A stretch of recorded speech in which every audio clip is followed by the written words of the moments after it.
All right, and yes, and welcome into the next edition of the Vegas Squares podcast. I am sitting in a chilly studio. However, it's not as cold as what it is right now outside. Windy as fuck and very, very cold for Vegas standards.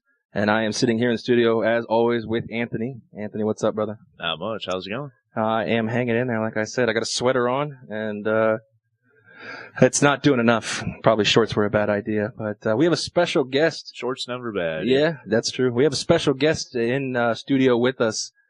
He goes by the name of Spike, and he is wearing an old-school Pavel Bure Stanley Cup jersey. Damn right. Which that is pretty awesome in my book. It does look pretty sweet. Spike, welcome to the podcast. It's a pleasure to have you aboard. Thank you. No, I'm glad to be here. This should be a good time. Spike, tell us a little bit about yourself. I know you got a podcast as well, and you've been in the Vegas scene for quite a while. Yeah, I've been here 11 years now, originally from Boston. Moved out here for a job, actually, and then, since I've been here, kind of grown into the community. Feel like Vegas is home now, so this is, this is where I'm planning on staying. I have no delusions of grandeur about going back to Boston, especially with the goddamn insane real estate prices and everything else. I can imagine. Yeah, nobody can afford to live there. I don't understand that. Outrageous over there, yeah. Oh, yeah. No. Yeah, we were in Boston in April, actually, and we were in Charlestown at the, I wish I could remember the name of the restaurant, but we took a walk, Des and I, the producer, we took a walk around Charlestown and just looked at some prices, and we actually ended up, there was an open house, we walked in, it was a 3-bedroom condo, maybe as big as my downstairs at my house. I'll give you one guess. I'll give you two. I'll give you 100 guess. You're not going to get it, but as to the cost of the real estate, let me preface, it was on the water. Uh-huh. And the view was overlooking the Boston skyline. How many square feet? 1,700, I think. On the water in Charlestown. I'll say... 650K? Yeah, you wish. Yeah, I was going to say that, and I was like, no, on the water, probably 850. You wish. $1.9 million. Jesus! $1.9 million. I promptly said, thank you for your time, and walked away. I thought I was highballing a little. Yeah, no, not at all. I mean, like, I've been wanting to go back to Boston ever since, I was a little kid. The thought of sprouting up roots. In my profession, there is a new casino opening up there. Steve Wynn's putting a mega resort up there. So I'd given it some thought, but when I heard those prices, I said, thank you, but no thank you. And my roots are here now in the 702. Yeah. And it's ridiculous, too, because it's not just Boston proper. No. Even the small suburbs, the little cities that are just outside Boston, you can't get a break. You basically have to go where I grew up. I grew up about half an hour north. Like Saugus area? North Reading. Okay. So it's a town, it's a town of, less than the number of people in Pahrump. And no direct highway access. You have to either go into Reading or Wilmington. And it's absurd. But even like a 1-bedroom apartment in that small town is $1,800. Yep. Jeez. I can only imagine. See, the thing is about Anthony, he doesn't know these things because in Detroit, I think they're actually giving you property. Oh, Pretty much, yeah. You could buy a house for $1 for a while in Detroit proper, right? I'd still feel like I got robbed. But anyway, Spike, thanks for coming aboard, and hopefully this is the first of many podcasts between, you, myself, and Anthony, and let's dive right in. If you haven't seen it, you should. It's a good read on the VegasSquares.com website. We handed out our mid-season awards, even though we're a couple games away from the actual mid-season, and the NHL, we talked about it yesterday on the podcast with Eddie Garcia, and I can never get enough hockey talk, so let's start with some hockey again. And let's hand out some mid-season awards. Obviously, you can read mine on the website. But Anthony, if you had to hand out the MVP trophy right now in the NHL halfway through the year, the Hart Trophy goes to. Hart Trophy in my mind goes to somebody on Tampa Bay, and that is. Don't make a career out of this.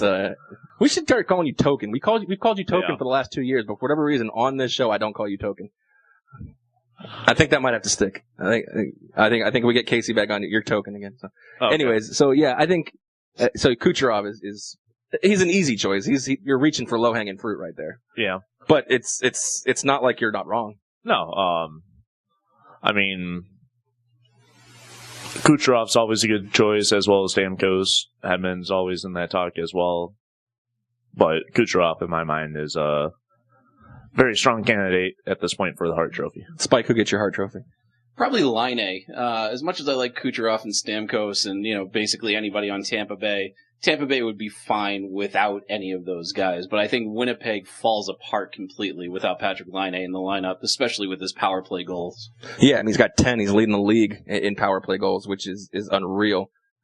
Because you're right. I mean, he's kept Winnipeg afloat. They are 45 points in the Central, just behind Nashville and St. Louis. I had a tough time with it. I ultimately ended up going with Kucherov too. I reached for the fruit, but yeah, Laine was another one. I had my eyes on Stamkos. Was another one as well. There's a lot of good hockey being played right now by a lot of players on a lot of different teams. It's just, what do you make of this season where it seems like, with the exception of Arizona and Buffalo, I mean, everyone's competitive, even all the way down to the guys who are disappointing, like the Oilers. Yeah. They're still not, they're still at 32 points. They're not, they're not too far away from San Jose at 38 to actually secure a playoff spot in the Pacific. Yeah, you're absolutely right about that. Division's wide open for pretty much anybody to jump up top. Even though Tampa Bay is running top of the Atlantic Division right now. Yeah, and I think one of the things that surprised me is just how close that Central Division is. We're talking 12 points separating first from last place. Right. This is still anybody's game. We haven't quite hit the halfway point of the season. I'd love to see Nashville repeat at least a little bit. I obviously don't want that to come at the expense of the Golden Knights, but seeing that success in these Sun Belt type teams really makes me happy. What I would love to see even more than that, though, is Montreal to lose the rest of their games. Yes, I'd like to actually see Montreal contract their franchise. But I know that's not realistic. So yes, losing the rest of their games absolutely is a dream. You talked about Nashville, and Nashville's big spark plug this year was acquiring Kyle Turris. Now, we talked on the podcast yesterday about who won that trade, and after 15, 16 games, you can't look at it from a broad spectrum because, Colorado pretty much got in that trade draft picks in future, whereas Ottawa and Nashville got now. Kyle Turris obviously has been the better of the two players between him and Duchesne on the ice currently. But if you ask me from a talent standpoint on paper, I'm taking Duchesne every day and twice on Sunday. So what has been going on with Nashville in your mind, Spike, as far as, that spark plug they have? A lot of people say it points to Turris, but I'm looking at the net and thinking about Pekka Rinne just doing what Pekka Rinne does. Yeah, I think Pekka Rinne is obviously a big part of that. Obviously, we can't count out PK Subban as well, even though I think his offensive production is down a little bit. Yeah. Mm-hmm. But, that's fine. On that kind of a team, he doesn't need to be that much of a leader, whereas, we can see in Montreal, their offensive production has dropped drastically. Well, they were able to hold pretty still when Carey Price went out. Obviously, they've slid a little bit. They're still in a playoff spot right now, 1 point behind Detroit, or 1 point ahead of Detroit. But that's a tough Atlantic. The Atlantic last year was soft. Right, but the Atlantic was soft. Plus, this is a team that had higher expectations than barely eking into the playoffs. Well, yeah, I'm sure when they acquired Jonathan Drouin, they didn't think that they would get the worst end of that deal. Right. Yeah, of course. So, but Nashville is 8th in the league in goals, 6th in goals against. Their power play is really good. And they never seem to be in the box, which would be a testament to them being the lowest in the league in penalty minutes. Capitals, it's the same song and dance every year. They're here at this point. All that matters to them, the President's Cup can't matter to Caps fans anymore. It's Lord Stanley. No, it's like a curse to them. Yeah, it seems to be. No, at what time do they make a change up top? At what point do we say second round isn't good enough? It's time to get new coach, new GM, and start really trying to restructure this. I thought that was last year. I thought so too. Barry Trotz, I thought his head was on a silver platter last year when, Pittsburgh is Pittsburgh. You've gone out 2 years in a row to Pittsburgh. Yeah. Most franchises would be okay with that. Mm. But not them. Not Washington, not Trotz, not Ovechkin. Ovechkin just seems like he'll be okay being the Dan Marino of the NHL. Yeah. In my mind, that absolutely makes sense. I mean, fantastic player, no rings. You know, it is what it is. I mean, he's going to be regarded as one of the best of all time. Who else would it be? Like the Charles Barkley of the NBA? Or I don't know anybody other than him who didn't get a ring who played at a pretty high level. Patrick Ewing. Oh, fuck. See, there you go. Yeah. That's literally about all I know about the NBA is that from like old Bill Simmons. He was in Space podcast. Jam. Were you in Space Jam? I know you. That's probably why he's well known. All right. Well, I think Tampa Bay, I'm excited to see if they can take the President's Cup. You're right. I mean, they've just got talent from top to bottom. They put out 3 fantastic lines and a 4th pretty damn good line. Sergachev is the better end of that deal as we stand today. He's outscoring Drouin as a defenseman, which is absurd, in my opinion. The game on Tuesday was amazing, even though Tampa Bay lost and Vegas won. And I'm a fan of both teams, and now I'm happy because I have 2 franchises to root for who are both in first place right now. Yes. And that's an exciting feeling. So I'm okay with Tampa Bay losing, although it was a weird walk out with my Tyler Johnson jersey and my Vegas Golden Knights hat. So that was a strange Yeah, I'm sure you jaunt down the brew house. I'm sure you're eating some beef for that. Yeah, I mean, people would come, start to say something, and they'd look at my hat and they go, "Are you confused?" And I'm like, "No, I'm a season ticket holder." Just confusion. Just confusion. We sit in 208 and we root for the Knights every day but today. Yeah. Yeah, fair enough. So, I mean, you talked about it, Laine, as far as the Hart Trophy. I think that's a fantastically underrated pick. If he keeps up the pace, he'll definitely be in the discussion. What do you think about John Tavares and his, like, the leverage he could get going into his contract negotiations by winning a Hart Trophy? In my mind, I think it would be absurd. I think he's going to get paid. Yeah. But, I mean, how much could he get paid by winning a Hart, taking him to the playoffs, maybe upsetting like Washington or Columbus or New Jersey? I don't know. We'll see if they're there. I don't know. I still don't believe in that team quite yet. Although I love Brian Boyle. I think if he gets a Hart Trophy, it increases the salary by... I mean, is he going to get more than McDavid? That's the question. McDavid's getting $12.5 a year. I don't think he'll get quite that much. I'm guessing right around 11 to 12-ish. If he does get the Hart, if he doesn't get the Hart, probably right around 10 to 10.5. Well, I mean, I don't know if you guys know about, what's been going on in hockey, but the Isles got the bid to get their new ballpark.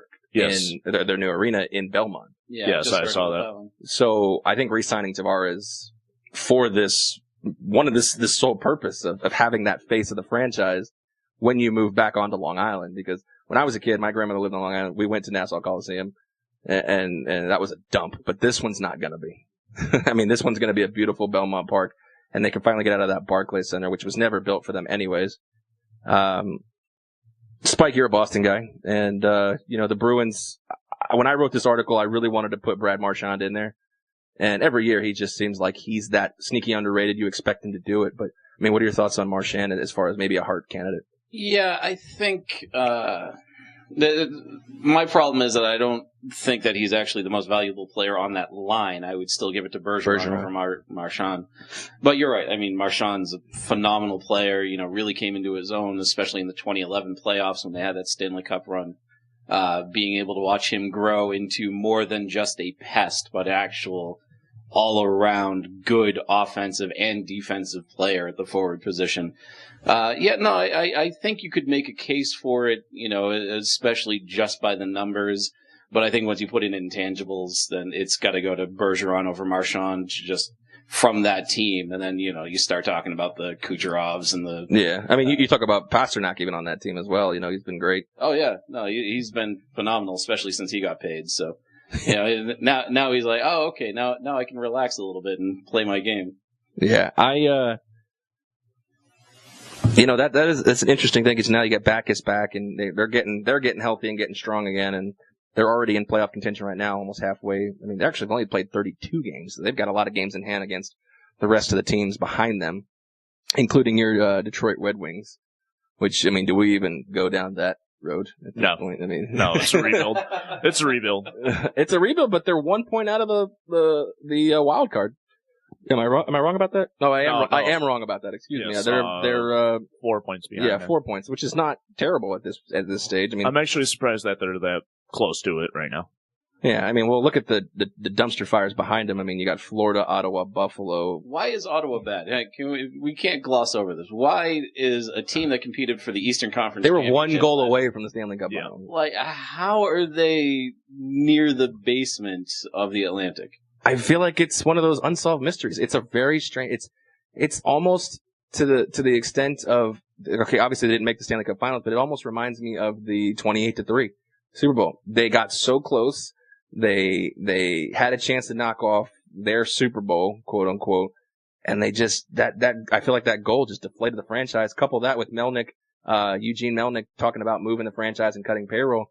It's just so many distractions and so many hangovers and so many things not related to the actual on ice hockey that, you know, they took a huge step back. And Carlson's great, but he's a defenseman at the end of the day. And he's not scoring goals like you need to. Bobby Ryan's not having any year. Turris is gone, who apparently meant more to Ottawa than they thought. And Matt Duchene has not stepped in his place and filled the shoes. I mean, it's a conundrum. It really is. It's a really weird situation, because they were so good and so Cinderella-ish last year, but maybe the clock struck midnight on those guys. Yeah, it almost seems like they flew over the Bermuda Triangle and ended up with a whole new team. In my mind, it's just same players pretty much, and just completely different atmosphere. So maybe it's pod people. Can we get Stephen King on the case? Could be. I don't even know where to go with the Bermuda Triangle. Well, speaking of Bermuda Triangle, I guess, Pittsburgh is probably caught in one right now, too. I mean, we're talking about the two-time defending Stanley Cup champions, and they're sitting in the cellar happy to play fiddlesticks with Carolina right now. Matt Murray hasn't been the Matt Murray of the last 2 years. Tristan Jarry, however you say his name, has actually played halfway decent. I don't think we have a goaltender controversy brewing, but they're just not scoring. Sid's not scoring at a pace. Phil Kessel's really not scoring at a pace. Malkin, I haven't heard anything about him in the last few weeks. Pretty surprising. Yeah, I mean, you got a guy on every line that's attacking. I mean, Sid's playing with Connor Sheary and the young guys. I mean, it's just, we watched that game on Thursday, and I love watching Sidney Crosby play, but he looked like he was an easy target to shut down.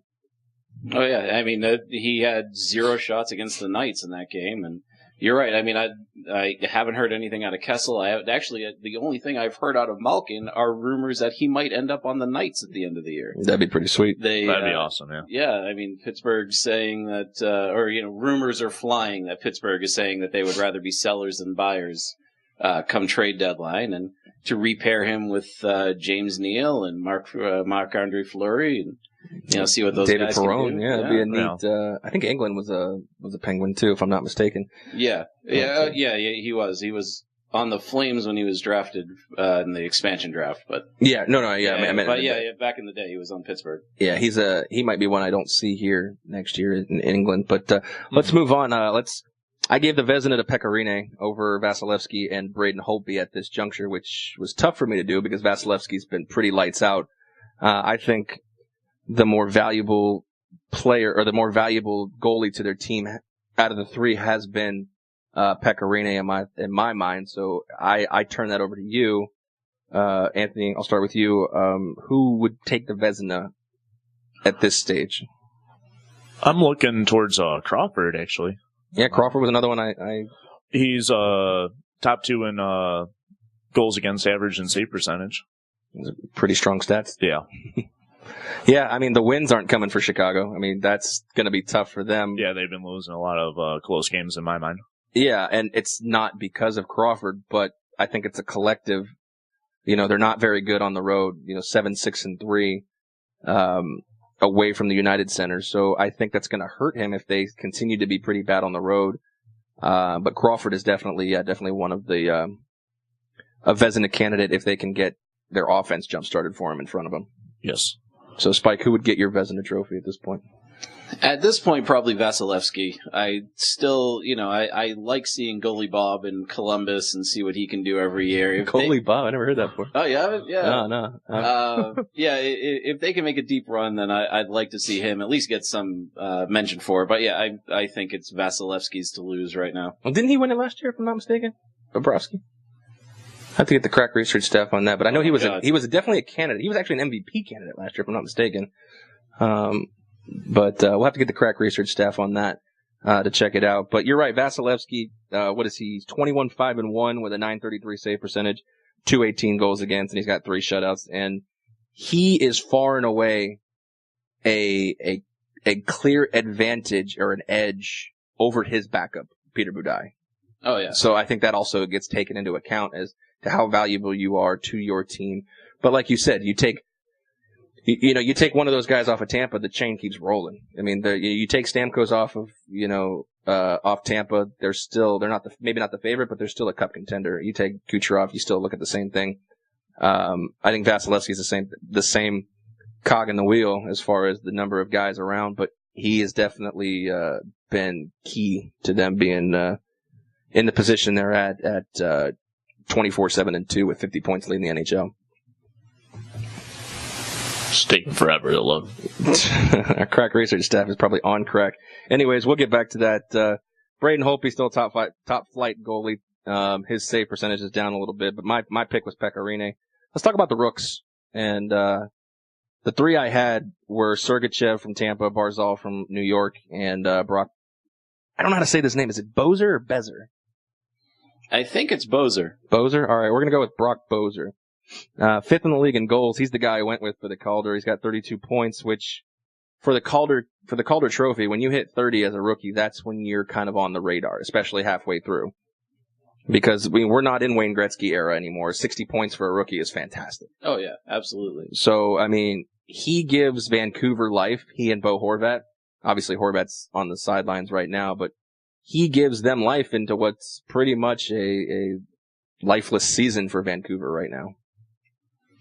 Yeah, I don't disagree, and I think that he would be a phenomenal choice. I'm leaning more towards Barzal, just, in terms of production for a team that's sort of middling in the Atlantic, being able to see them or see him grow as a player. I mean, he's already hit the 30-point mark, and it's just, even though it's 22 assists rather than 8 goals, he doesn't have that sexy highlight reel type thing that you would normally put upon a MVP or Rookie of the Year candidate. But I feel for me that as an important player for his team, I think it's got to go to Barzal.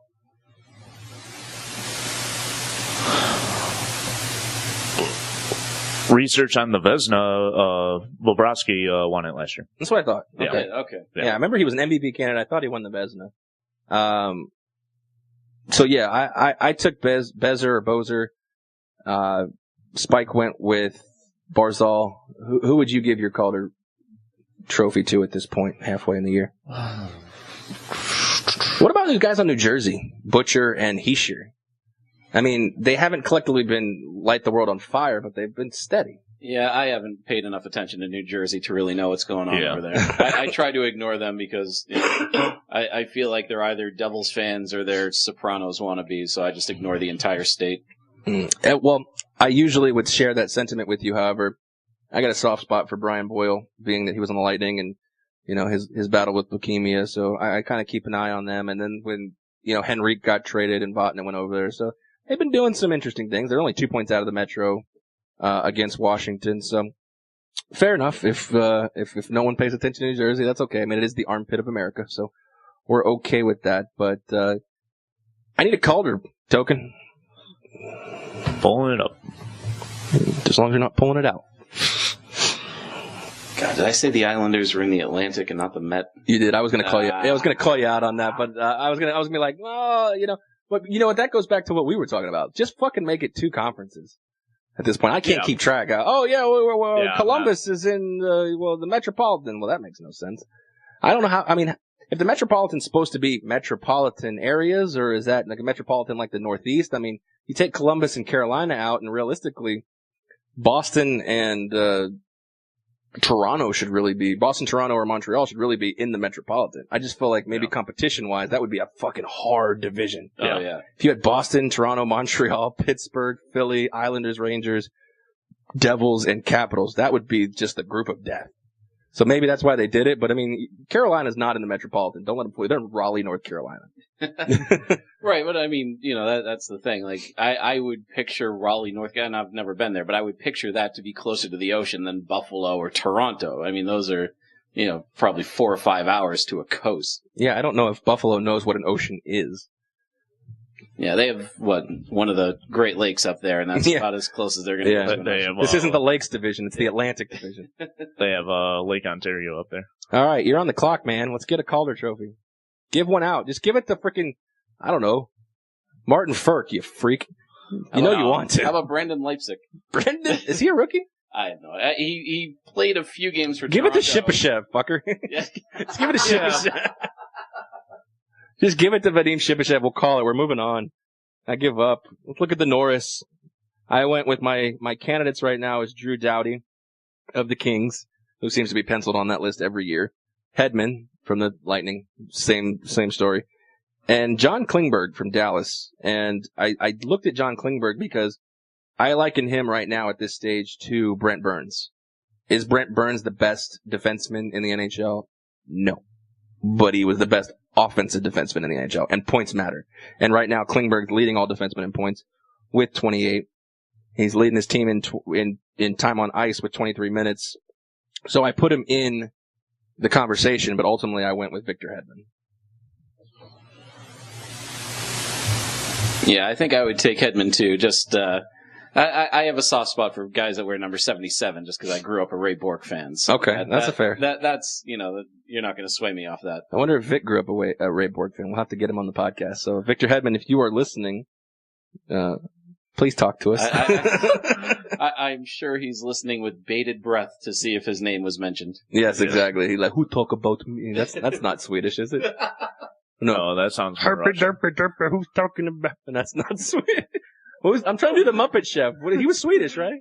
Remember when he was in the Henrik Lundqvist commercial on ESPN, and he was like, and they were like, they were serving food to the cafeteria guys, and they were like, what's on the menu today? And he was like, herp derp derp derp derp, and Henrik would translate. He was like, yeah, it's meatballs, the side of salad, and he was like, well, what's for dessert? Herp derp derp derp. Yeah, way to go. Yeah, look at this professional leaving his phone ringing. Yeah, exactly. You're gonna have to do the rest of the show from the dog kennel. Yeah. Let's give Coach of the Year and Jack Adams, and I think we're all probably in agreement on this one. Yes. As a Gerard Gallant. Yeah. It has to be. I mean, taking a bunch of cast-offs, bunch of guys with chips on their shoulder, and turning them they're not just competitive. They're first in the Pacific. I think they're first in the Western Conference. They are first in the now. Western. There's four teams with 46 points, but as far as tiebreakers go, they are first. Yeah, it's absurd. This is a team that was predicted to win 12 games this year. Yeah. I heard 82-0. I mean, I've heard a lot of different bombshell predictions, but I mean, it's absolutely amazing. And just being here in our backyard, the arena's 25 minutes away down the street. And just to have, you've been in Vegas longer than both of us have, the thought of professional sports, the big four, I guess is the big four professional sports, it's just a very surreal feeling right now. Oh, definitely. I mean, the craziest thing to me is that we now, once the Raiders get here, we will have more franchises than San Diego. Which, is kind of a slap in the face to them. But this is a town where the old Mayor Goodman, Oscar Goodman, actually had season tickets to the Chargers because A, he was a fan, but B, I mean, this guy would have done anything to get a pro sports team here. It was just the old school commissioners didn't want a team around this kind of taboos or whatever. Right, but now, most of the leagues have softened on it. The commissioners have come out.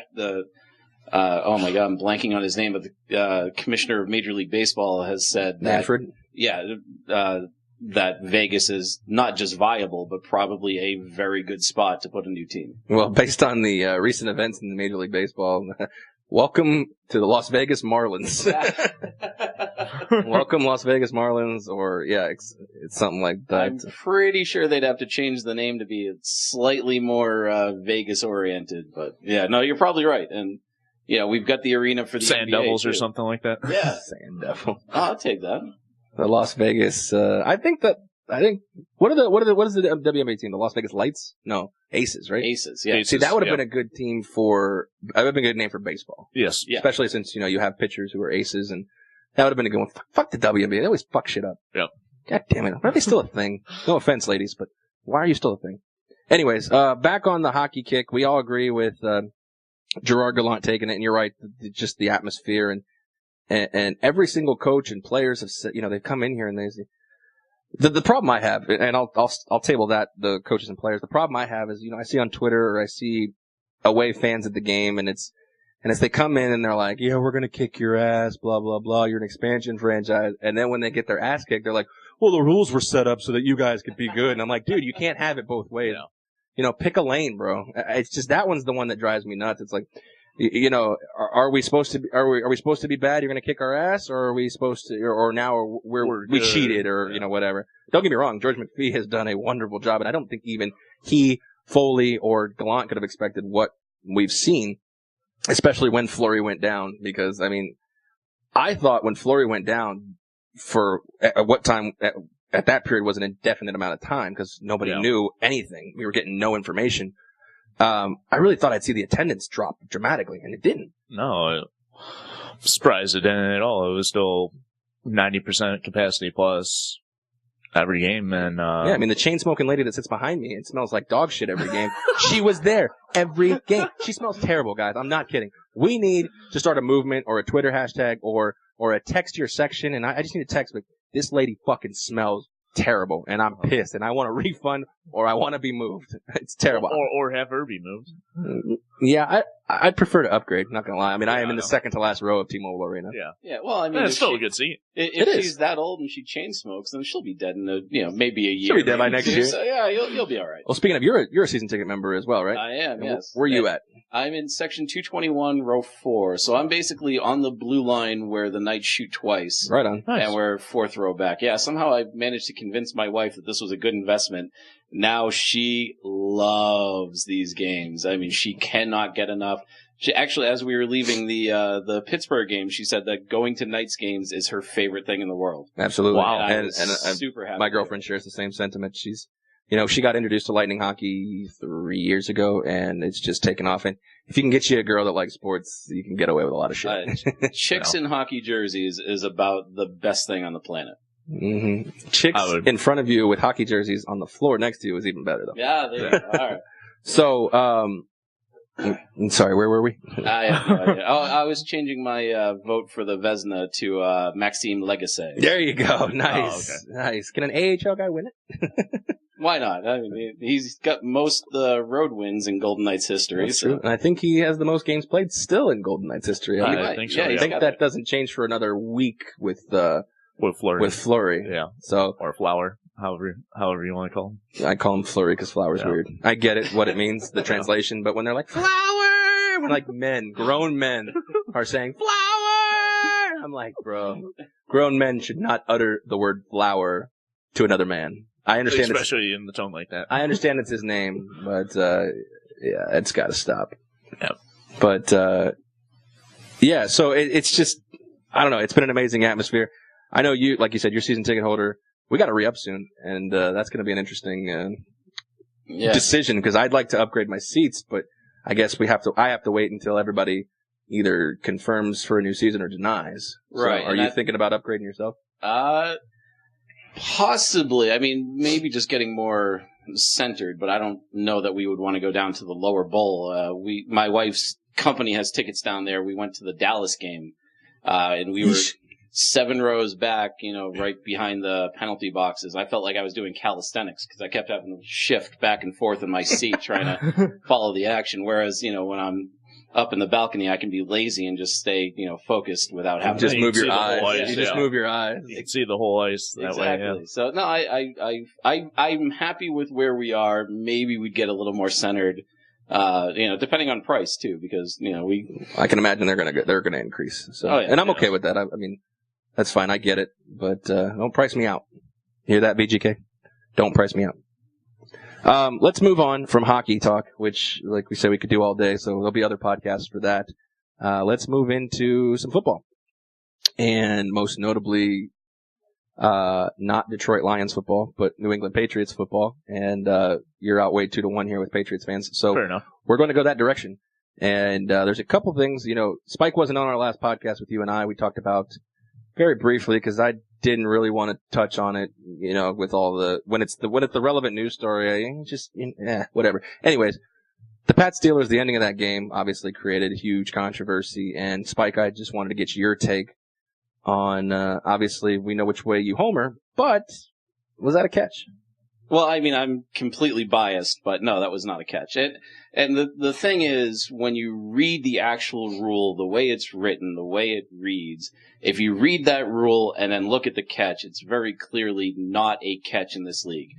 Under the new rules, you're right. Whether or not it should be is another discussion. But according to this rule that we have in place, and we know that the NFL is notorious for terrible rules, we know that you just cannot call that a catch. And I mean, as much as I want to, crap on the Steelers and, let them know that, whether or not they think it was a catch and, they're just going to keep, babbling on that it was. The fact of the matter is the guy has to hang on to the ball. Like, and a professional player needs to know you have to hold on to the ball. Why aren't they practicing that? I mean, I know it's hard, to get that kind of in-game situation, but I mean, why aren't receivers practicing falling to the ground and maintaining possession? I mean, you gotta complete the process. Yeah, that's the trust the process. I mean, you hear that in every sport nowadays. But Tomlin's on the competition committee next year, so is this something we could see looked at? I mean, that's the question, though. We could see it looked at, but what is a catch? Well, he was on the rules committee that put this rule in place. Yeah, it's fair enough. Then again, so was Jeff Fisher, so who knows? Fair enough, yeah. But, so anyways, I mean, the key situation is that it's obviously a huge game for both teams. New England will probably secure home field advantage with that win at this point, unless something goes catastrophically wrong in the next 2 weeks against Buffalo and New York Jets. Yeah. But what were your other thoughts? I mean, you wanted to talk about the Steelers-Pats game. I mean, what was it to you? I mean, when you were watching it, it's must-see TV football of that week, which had a few good games, but. Yeah, no, that was, I mean, the two games that were kind of competing against each other were that and the Rams-Seahawks game, because that was a big... Competing's a strong word. Yeah, well, no, but I mean, that's... I know what you mean, That's the NFC one... West battle, that determines not just conference standing, but that division standings as well. But I mean, as soon as the Rams got up to, 30-0 or whatever the score was, I think everybody turned over. Flicked back over. Yeah, no, the thing that perplexed me at the end of that Pats-Steelers game wasn't the drop pass, it was the fake spike. Yes. Because, from what I heard an interview with Roethlisberger after the game who said it was Todd Haley, Pittsburgh offensive coordinator, sent a message into his headphones that said fake spike, throw to, one of the receivers, do a crossing route.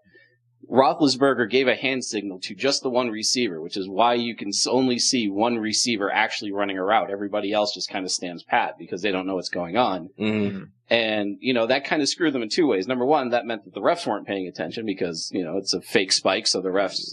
taking a play off. Yeah, they're human. They're going to take a play off because they know what's coming. But number two, they tried to trick a Belichick coach defense. You can't do that. This is a team that practices against the fake spike probably half a dozen times every practice. They know it's coming. Mm-hmm. You can't trick these guys. Belichick has seen more than you. It's just. And why are you not running a fade in that spot? Yeah, I mean, it's just, there are too many. You're running across the middle with 6 defensive backs. Right. It's just. And once they figure out it's a fake spike, because you saw the right half, the bottom of your screen stopped.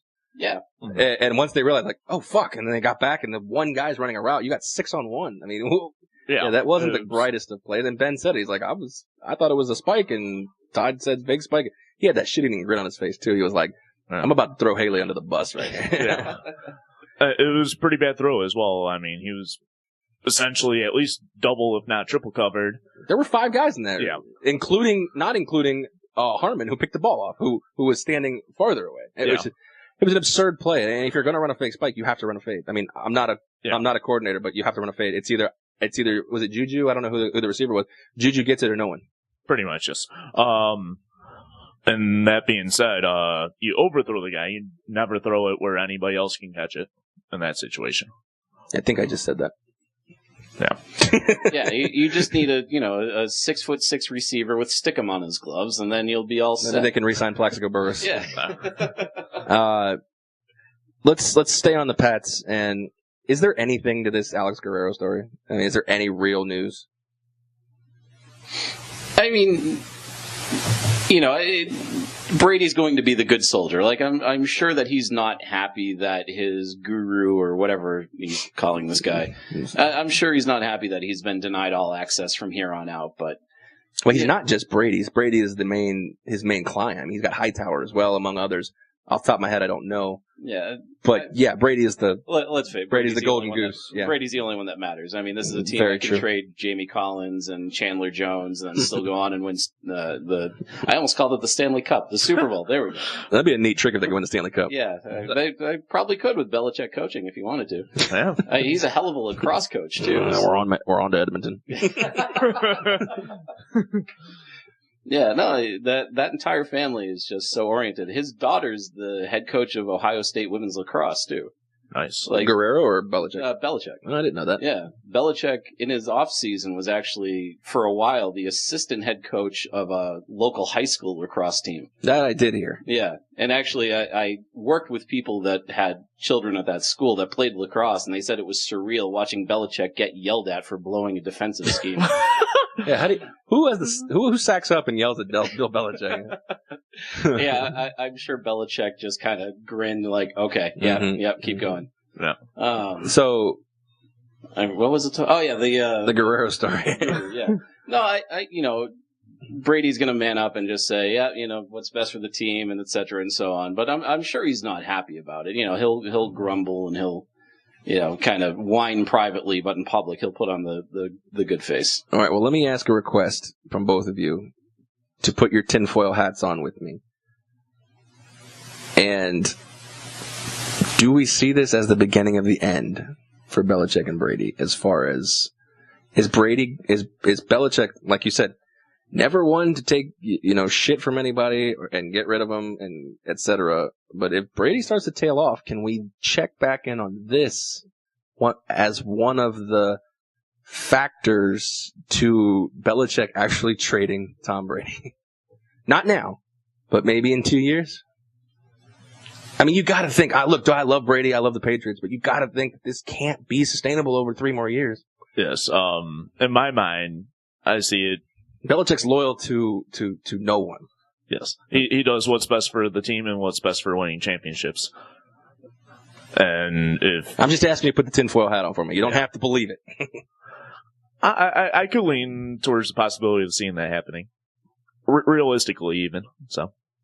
Yeah, I mean, Belichick's the guy that benched Bledsoe, so, I see no reason why Belichick would feel that he has to stay loyal to Brady. Like, if Brady starts a season 6 games and goes, 2-4, 2 touchdowns, 4 picks, he's benched. Like, Belichick's just not going to put up with it. Mm-hmm. Yeah, I mean, it's not something that any sane person would ever believe is going to happen. I mean, you think Brady sees the writing on the wall. I don't know. I look at the situation, and today I feel like it's a non-story, but I feel like it's just one of those, you take a pin cushion, and you just put the pins in. Mm-hmm. And slowly they're just, they grow up over time to where the pin cushion can't take any more, pricks. Yeah. And right. Bill Belichick is a prick. The flip side of it, too, is, for most of these guys, they have the ego, they have the attitude, and for them, like, this is their paycheck. As soon as they're retired, they're done. They're not going to get paid again. Remember, Brady's wife has made probably twice, if not 3 times as much money as Brady has in her career. So it's not like he's doing this for the money. So, no. And he's giving back money. Right. If Brady got that upset, I don't think that he would yell and scream and everything else, especially not in public. I think he would, more likely say, yeah, I'm 42, I'm going to retire. But I think if any player in the league has earned the right to throw a temper tantrum, it's Tom Brady. Yeah. But I mean, we saw the situation when he was yelling at McDaniels. Everybody wanted to make it a big deal. Cam Newton does that, and he's bashed by the media. Well, Cam Newton hasn't won 5 rings. Right. Yeah. Don't tell me, Tom Brady's a fiery guy, but, Cam's a black guy, and now all of a sudden it's a race issue. No, it's Tom Brady's won 5 rings, and Josh McDaniels, they had a spat. leave it where it is. Don't try to turn this into something it's not. Right. I don't know. To me, it just seems like the Alex Guerrero thing is just going to be the start of these pincushions where we're looking at Brady's, career, and you start to see that timeline where things may get a little tumultuous. Right. Well, the flip side of it, too, is what is Brady going to do after football? If he wants to go into coaching, if he wants to go into broadcasting, then, yeah, he can throw a temper tantrum. A lot of people think he's getting into politics. And I don't think any of the three. I think he's just going to get into endorsements. Not Peyton Manning style endorsements. No. But I think he'll stick with the same endorsement. He's going to be just as popular as Peyton Manning is. They're the two most popular players in the league, and one of them doesn't play. Yeah. That's fair. So, I think they could still, for 5 years down the road until they're in, and then when they become Hall of Famers, they could still be the two most popular players in the league. As crazy as that sounds, it's the way I believe it. I believe Peyton Manning is still one of the most popular players in the league. He hasn't played in 2 years. Just about, yeah. Also, I could see Belichick, if that pincushion starts filling up and all that, trading Tom Brady. He should trade Tom Brady to San Francisco for a third-round pick. Yeah, just to get something of value. No, it was a needle, and he got second for Garoppolo. All right, well, let's put a pin in that. No pun intended. We'll maybe come back to that one day. Let's look at the slate for Week 16, and let's start it off with a game, Indianapolis and Baltimore. I'm looking at the Vegas Insider lines, and guys, I don't know if you know this, so I don't know if this is breaking news, but Andrew Luck is out for this game. Oh, no. I'm shocked. So adjust your lines accordingly. The consensus line is Baltimore 13.5. So let's look at this. We got Joe Flacco, Shane Falco. I can't tell the difference between the two. At home, fighting for a playoff spot against an Indianapolis team that's probably playing for draft position. I'm leaning Baltimore in this one. I'm leaning towards the Colts to cover. I think they have enough to not lose by 2 touchdowns. I think they're going to lose by about 10. Touchdowns? 2 touchdowns, yeah. All right. So you rocking with Jacoby or you rocking with Shane Falco? Yeah, if I'm getting 13, I'm taking Indy. All right. Well, we'll see what happens. Minnesota and Green Bay. Rodgers is out, and Dalvin Cook is out. Don't forget about that. I think he was questionable on Thursday, but now he has been downgraded to out. Minnesota is given 9 on the road at Green Bay. We're going to get to see the Brett Hundley experience back under center, and he's getting 9 points on his side. So I'm going to take the 9 points. I'm taking the 9 as well. I think Hundley needs something to prove whether he can. Well, this is an evaluation for him. This is the final evaluation, in my opinion, for Mike McCarthy, because this is the best draft class for quarterbacks, the last 2 years and the next 2 upcoming years. So you've got so much talent coming out. You got to decide, Rodgers doesn't have, I don't think Rodgers has Brady years left in him. So we'll see what happens. So yeah, I'm going to take the 9. Yeah. That's the reason why I'm taking the 9 as well. I think he has something to prove and keep it somewhat of a close game. I don't see them winning, but you never know. I actually like Minnesota to cover that and go hog wild. I don't think Green Bay can keep up. I don't think the morale's there. I don't think the talent's there this year. I think Minnesota just takes it and does what they will. All right, your boys are in Cincinnati, given 4.5. Ooh, given 4.5. Sorry, I had puberty there. I do like my boys this week. I think they'll win by about a touchdown. When I go to post recording, I'm going to take out my on that point. I do like boys this week. No, you like the Lions this week? Yes. Yeah, 4.5. I think they'll cover that one by about a touchdown. Yeah, I could see that. I don't trust Cincinnati anymore, especially with Marvin Lewis saying he's stepping down. I think they're done. I think they've given up. So, I'm happy to take Detroit basically at any price at this point. Yeah, I'm with you guys on Detroit. I think that's a consensus because in Week 16, you almost feel you have to lean against lean with the guys who have something to play for. And Detroit has an outside shot of something to play for. They still got playoff aspirations. Cincinnati does not.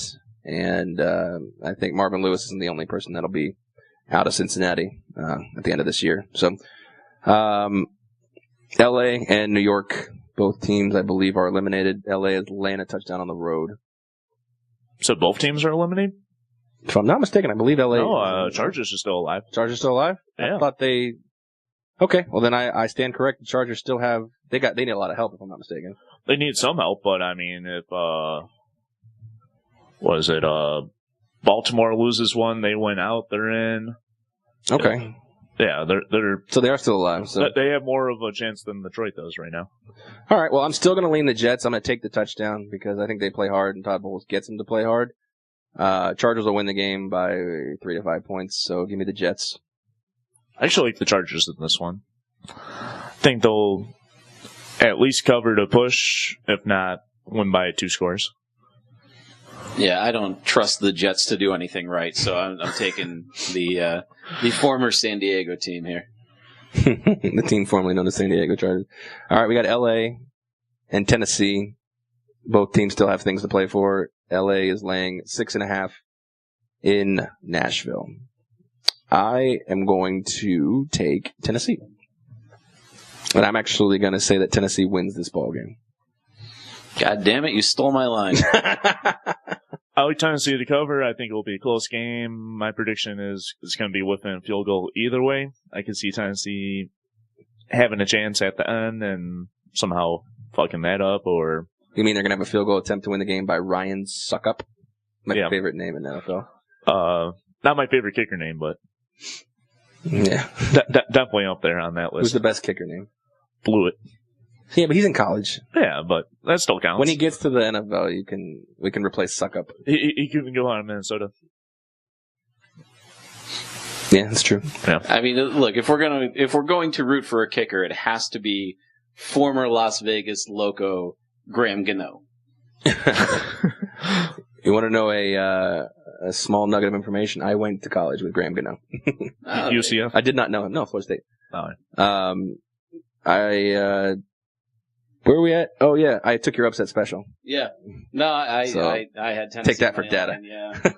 No, that's that, and I actually don't bet football probably as much as I should. It's just Vegas doesn't know hockey, so that's where I'm picking them off right now. Yeah, I think that's where the easier money is to be made. But yeah, for football, I'm going Tennessee money line and pretty hard too.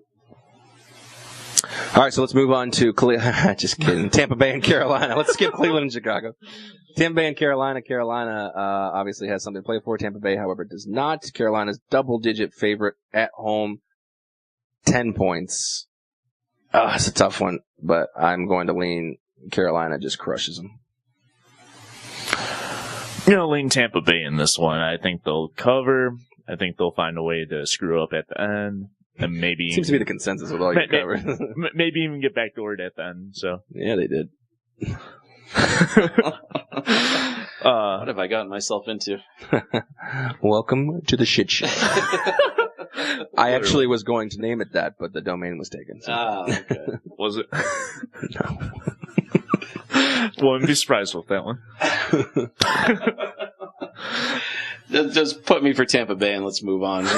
Well, let's actually, I do want to stop there. Actually, okay. Is there a distraction with Jerry Richardson selling the team? I mean, they're in a playoff chase, and you got Diddy yapping about God knows what with Colin Kaepernick, and does Cam Newton really think that Diddy and his cast of characters could actually buy this team and bring in Colin Kaepernick to compete for a starting job?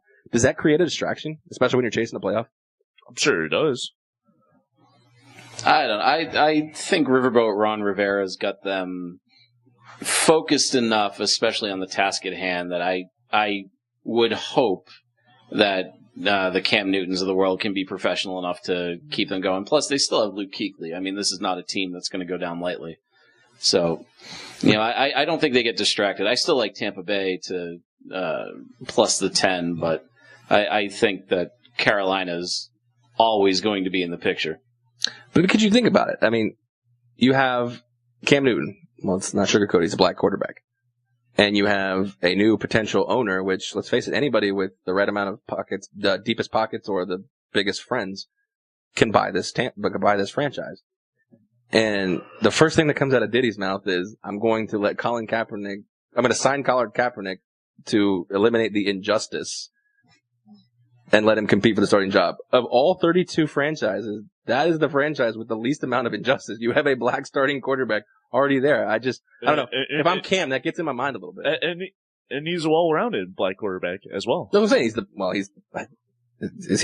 the best black quarterback in the league, if I'm not mistaken. I don't know a second one other than Hundley at this point.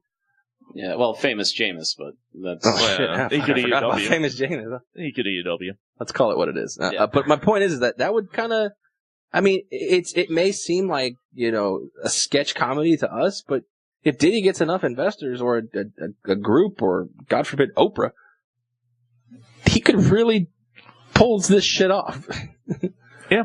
I don't think there's merit to it right now, but I don't think that it's worth discrediting. So, anyways, that was just a nugget of my thoughts. It kind of makes it comical to me that, we're going to end the black quarterback injustice by replacing this black quarterback with this one. So, right, yeah. But, I mean, if you're Cam Newton, are you really worried about a guy that couldn't hold on to his job for a losing team in San Francisco? If P. Diddy's anything like Jerry Jones, yes, I am. Okay. That's there's not a lot of hands-on owners, but I'm pretty sure that if Diddy's invested in a franchise, he's going to go balls to the wall. So if he doesn't do anything half-assed. I don't think have you ever seen what's he going by now? Just Diddy. I don't think have you ever seen his career? He doesn't do anything half-assed. So Diddy, formerly known as P. Diddy. Yeah, Puff Daddy, Papa Diddy Pop, whatever. Atlanta, New Orleans, I think is the game of the week.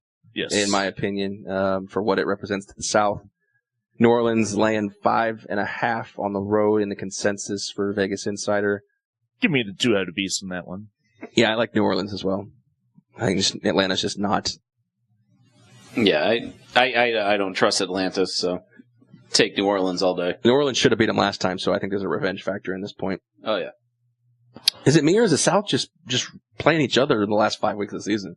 Pretty much they are, like the South's just like a carousel of just... Yeah. Round robin time. Yeah. Yep. That's an interesting way to set the schedule up. I mean, I know the Pats, they played one division game in the first 11 weeks. Yep. So I don't know if this is a new trend or something. I'll have to look into more team schedules, but I kind of like it. You play, you get a feel for the league in the first half of the season, then you play your division. I'm interested if that's a thing. I have to look at the research, but let's move on. Denver and Washington. Washington's laying 3 and a hook, as you like to say. A hook? Yeah. Give me Washington. I'm not going to the window with this one. No, give me Washington. I like the over in this one though. 40.5. I'd look at the over too, but yeah, I mean it's got to be Washington. What are you going to get out of a Denver quarterback this year? Interceptions. Yeah.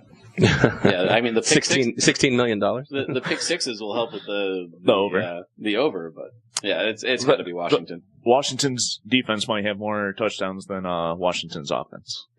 Well, guys, I'd like to give you a little nuggets of information right here, and I'd like to take it back to Lou Brown, who was an idol of mine. I don't know if you're familiar with the coach Lou Brown of the Cleveland Indians, and on December 10th, they beat the Jets. And then on December 14th, they beat the Indianapolis Colts. And if they beat Washington on Christmas Eve, that's what we call a winning streak. I'm taking the Denver Broncos plus the points on the road. Ship the sherbet to the pervert.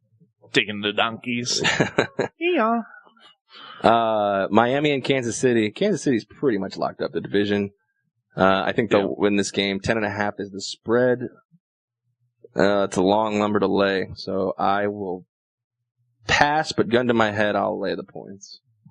I like Miami to cover. I like Miami, too. It's actually really nice this time of year. It's a little humid. Have you been to Miami? It's not humid in the winter. Anyway, Spike, what do you got? Yeah, well, being that I have never been to Miami, what I do know is that Kansas City played their Super Bowl in Week 1 and have looked rather pedestrian ever since. So I'm taking Miami. Have you watched Will Smith's Miami video? No. When you were a kid, you ever watch that? Nope. Oh damn, there was a good joke there. Like you've been to Miami at that point because he pretty much chronicles all of the hot spots in Miami that are still there that it look like dumps now. Where are we at here? Buffalo and New England. New England laying 12. Buffalo still got something to play for in my mind in this spot, but I hate touching New England games for obvious reasons. Already enough of emotional investment. And for that reason, I'm going to just stay off the window in this one, but I'll take the 12 points with the Bills. In my mind, it's a hard line to touch. I think it will be a 2-score game with New England winning, whether it's 10 or 14. That's why handicappers are so good. Give me the Bills. I think they're going to lose by about 10. Yeah, I mean, if you have to bet, it's almost better just to do New England money line and just, lay the vig, whatever it is. That's what I did 2 weeks ago on Monday Night Miami. Football. So. Yeah. Oh, yeah. Sound advice. Yeah. Well, I'm shrewd at this kind of thing, but no, it's a safer bet. You're right. Absolutely. Buffalo's they're angry about the Gronkowski hit and that he only got the 1-game suspension. So they're going to be headhunting him and targeting him. I think that will be enough to distract them from the task at hand. I think New England picks them apart. I'll take the -12. All right, we got Saxonville against Garoppolo in the Bay Area. Saxonville is given 4 at this point. Jimmy Garoppolo has won 3 straight starts, but I don't know. Grading his performance, he's looked okay. Yeah, nothing spectacular or anything. Yeah, I mean, you read the newspapers in San Francisco, he's the second coming of Jesus Christ. I think we need to pump the brakes on that at this point, but Jacksonville's given 4 to Shanahan and the 49ers. 49 is probable, it says, so most likely he'll play. Yeah, he missed last week. I like Jacksonville still.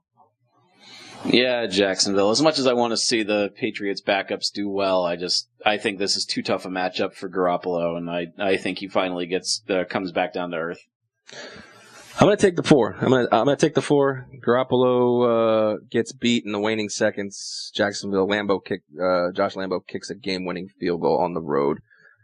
Blake Bortles comes back to earth a little bit after his 3-week performance, and they get the win, but only by a couple, in my opinion. So I'll take the 4. I'm going to the window with that one. Yeah, if this was the kind of thing where we had, DraftKings or any kind of daily fantasy, I'm taking Blake Bortles all day. But yeah, it's not. I don't feel confident enough either way to really, to go to the window on it. That's true. Arizona and the Giants, 3.5, a game that's probably going to have about 6 viewers. That might be too much. Yeah, that might be one hand. That sounded weird. I don't know where to go with this. I'm going to go with Eli just because I really can't make a decision and I don't care that much. So I'll take the 3 in the hook, and I'll take the Giants. Yeah, I'm leaning towards the same. Not going to bet this, but I like the under in this situation. Yeah, I think it's got to be the Giants. I haven't seen anything out of Arizona that's impressed me enough this year to feel confident enough to bet on them. I forgot about this game. Actually, this might be game of the week. Seattle and Dallas. Atlanta, New Orleans, Seattle and Dallas, probably the 2 games of the week. This is a Christmas Eve matchup, along with the rest of the slate. I was going to say Christmas, and I'm like, no, it's Christmas Eve. But Dallas is laying 5 at home. Zeke's probable, but let's call it what it is. He's in the game. He's ready to eat. And I am going to take Seattle in this game. I know that's a weird pick given the last 3 weeks, and especially last week, but I think Vegas has a way of duping you into prisoners of the moment. So I'm going to take Seattle. Dallas wins by a field goal. I like Dallas to win in this spot, and I actually think they will cover. I think the run game is going to be phenomenal against Seattle's defense with Zeke coming back. I mean, once again, you have stolen my line. So yeah, it's got to be Dallas. Seattle's defense ain't what it used to be, and Zeke's going to be pissed, and he's got something to prove. So I could see him running over people all day, running people and punching them in the face. Allegedly. Is it Ray Rice? Yeah, he punches ladies. Sorry. They punch ladies. Yeah, some of Seattle's defense. Ray Rice wasn't allegedly. He fucking decked her. Yeah. So, all right. Well, 2 games that were probably supposed to be good when September rolled around, but now or not. So much. Yeah. You got Pittsburgh and Houston, and what a game this would have been if Deshaun Watson was still in, under center. Yeah. Antonio Brown has been ruled out this game. I don't know which way to go. Pittsburgh's the better team, but 9's a lot without Antonio on the road. Can they fall if Jacksonville wins? They can, right? Because they lost to Jacksonville. Yes. I'm gonna take a spike method and just run Pittsburgh's money line. Hey, there you go. Yeah. I don't like any number. I don't like the number on either side. Yeah. I think Pittsburgh wins. It's hard for us to say that Houston would cover, but I don't know. And you got the TJ Yates experience, so yeah. Consider that. The TJ Yates isn't good enough to put up 9 points all game, so I think Pittsburgh wins this one easily. All right, and then we have Oakland at Philadelphia, another one that looked a lot prettier in September. Philadelphia land 9 with Foles. They looked good last week, good enough against the Giants. Another big number. It's a weird spot, and it's a Christmas night game. So I think they're going to want to keep it close for TV ratings. So I'm going to say Oakland covers the 9. I'm leaning towards Philadelphia in a blowout. I think Foles has developed enough of this team to make a strong performance. I just can't see the NFL wanting 2 Christmas Day blowouts. I think they can handle one, and I think the primetime game. It's just my opinion. I think the primetime game's got to stay close. And Oakland's that bad though. They are and they aren't. They're a weird team. I mean, Derek Carr on any given day gives them a good chance to win, especially against Nick Foles. So I can see Pittsburgh, running away. What you guys talking about against Houston, but I can't imagine the NFL is going to be too happy with 2 Christmas Day blowouts, especially since when's the last time? I don't remember the last time the NFL was on Christmas. So it had to be about 6-7 years ago or something. Yeah, I mean, it's usually a basketball day. So if they're going to actually be on Christmas, to have blowouts where people turn off the TV, I don't think is good for the brand. So I'm going to roll Oakland in that one. I'm actually not paying attention to this game because I'm finally going to see the new Star Wars movie Christmas night. So that's there you go. That's my thing. But yeah, I mean, if I were looking at this thing realistically, I got to think that Oakland does keep it close. I think the refs will call a ticky-tack game that'll drive people crazy, and it just won't allow for enough progress for either team to really get ahead of themselves here. They'll pull out index cards again? Yes. Oh, yeah, that's stupid. Smirks on their face. Yeah. Smug-ass territory. I'm also glad I just did a visual joke for a podcast. That was super professional of me. I didn't even see it. I didn't even know what he did. He did a visual for no one. Hey, at least he was paying attention. That's true. That's true. Well, that's week 16 in the NFL. That's our picks. You can tail it or fade. The choice is yours. Take it to the window and light it on fire. Yeah, take it to the window and throw it in the trash. Or rip it up. Yeah. Oh, yeah. When it's over. Yeah, that's what game was that? Was that the Patriots game? Patriots Steelers game. Fucking guy sitting in the poker room rips his ticket after that Jesse James quote unquote catch. Yeah. That was an interesting dilemma. Yeah. Never rip up your ticket in the NFL. If I could provide you one piece of advice, never rip your ticket until the game is complete. Yeah. So, wise words. Some bad beats. So, well, let's call it on that spot. Week 16 in the, not in the books, but our picks are in the books, and it's been a good podcast. We got some hockey talk in, we got some NFL talk in, and we got some. No, that was it. Anything else pressing on the minds of Spike and Anthony? No, I think I'm good. Just go Pats, go Knights. And I don't care enough about basketball to care whether or not the Celtics do well. Yeah, well, I can tell you this. This will be episode number 14 that you're sitting on right now. And the next time we talk about basketball will be the first. So right. Take that for data. There we go. Yeah. Actually, that was a basketball quote, so there you go. That was the first by a fired Memphis Grizzlies coach. So there you go. So that was our NBA contribution to the Vegas Squares podcast. You can catch us on all of our social media outlets and all of our media outlets. We are on YouTube. Just search the Vegas Squares podcast. We are on our website, vegassquares.com, twitter.com @Vegas Squares, and facebook.com/Vegas Squares. Are we on anything else? No, we're on Instagram, but I think you just search Vegas Squares podcast. Did you say Gmail? Oh, you can send us an email at vegassquares@gmail.com, or you can just, just say hi sometime if you ever see us. Stop by to say hi. We'll cut that out. For Spike, for Anthony, I am Aaron. We appreciate you tuning in, and we will see you on the other side.